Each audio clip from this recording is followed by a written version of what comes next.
Hello student, आज हम शुरू कर रहे हैं क्लास 10 का साइंस और इसमें हम फिजिक्स का पोर्शन शुरू करेंगे। तो फिजिक्स का जो पहला चैप्टर है इसमें चैप्टर नंबर 10 है। वो चैप्टर का नाम है हमारा light, reflection and refraction.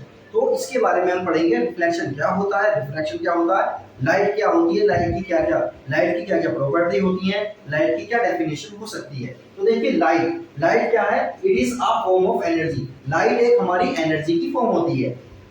Light is needed, light की जरूरत होती है, आवश्यकता होती है टू सी देखने के लिए, थिंग्स चीजों को देखने के लिए अराउंड अस।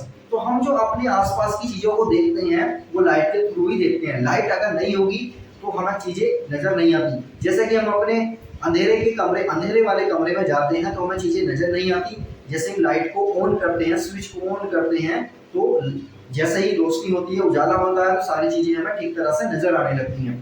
तो ये होता कैसे है, ये होता इस तरह से है कि लाइट का जो सोर्स है वो चीजों के ऊपर, लाइट जो है चीजों के ऊपर इंसिडेंट होगी, इंसिडेंट होने के बाद वो रिफ्लेक्ट होगी, रिफ्लेक्ट होने के बाद हमारी आंखों की रेटिना पर गिरती है और उसकी इमेज हमें नजर आने लगती है, वो चीजें हमें दिखाई देने लगती हैं। तो लाइट का हमारी लाइफ में बहुत बड़ा रोल है और सबसे बड़ा सोर्स हमारा लाइट का है सन।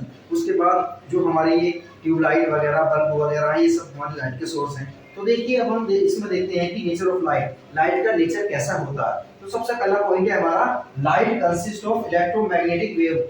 लाइट के अंदर क्या होता है, इलेक्ट्रोमैग्नेटिक नेचर होता है। इलेक्ट्रोमैग्नेटिक वेव कैसी होती है, ये एक ऐसा नेचर है कि इस तरह की वेव को चलने के लिए, यानी जिसके अंदर ये नेचर होगा इलेक्ट्रोमैग्नेटिक, उन्हें चलने के लिए मीडियम की आवश्यकता नहीं होती है।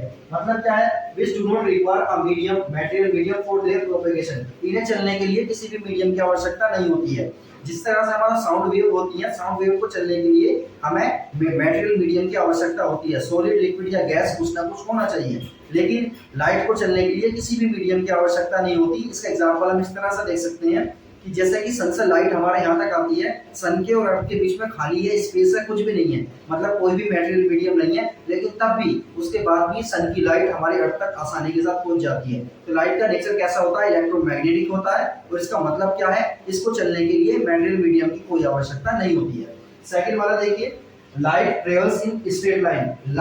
लाइट जो होती है हमारी एक स्ट्रेट लाइन में ट्रेवल करती है। इस चीज को हम इस तरह से देख सकते हैं, लाइट जिस रास्ते से आ रही है, जिस तरफ से लाइट आ रही है, उस रास्ते में हम एक ओपैक चीज, एक सॉलिड चीज को रखेंगे जो जो दोनों तरफ से अपारदर्शी होगा। उसे रखने के बाद हम देखते हैं उसकी उस लाइन पर, उस जगह पर उसकी डार्क शेडो बन जाती है। वहां पर एकदम क्या होता है, लाइट रेज एकदम रुक जाती हैं। तो इस तरह से हम कह सकते हैं लाइट हमारी एक सीधी लाइन में चलती है। लेकिन हम आगे चल के पढ़ेंगे, लाइट हल्की सी बैंड भी हो जाती है, जहां पर शार्प कॉर्नर होते हैं वहां लाइट बैंड भी हो जाती है। लेकिन ये हम बाद में पढ़ेंगे, फिलहाल हम ये मान के चलेंगे लाइट हमारी एक सीधी लाइन में चलती है। तीसरा है हमारा, light has a dual nature. Light के अंदर डुअल नेचर होता है। लाइट के अंदर दो नेचर होते हैं। कौन कौन से, एक नेचर होता है लाइट के अंदर वेव नेचर, एक होता है पार्टिकल नेचर। लाइट के अंदर हमारे दो नेचर होते हैं, एक होता है हमारा वेव नेचर होता है, एक होता है हमारा पार्टिकल नेचर।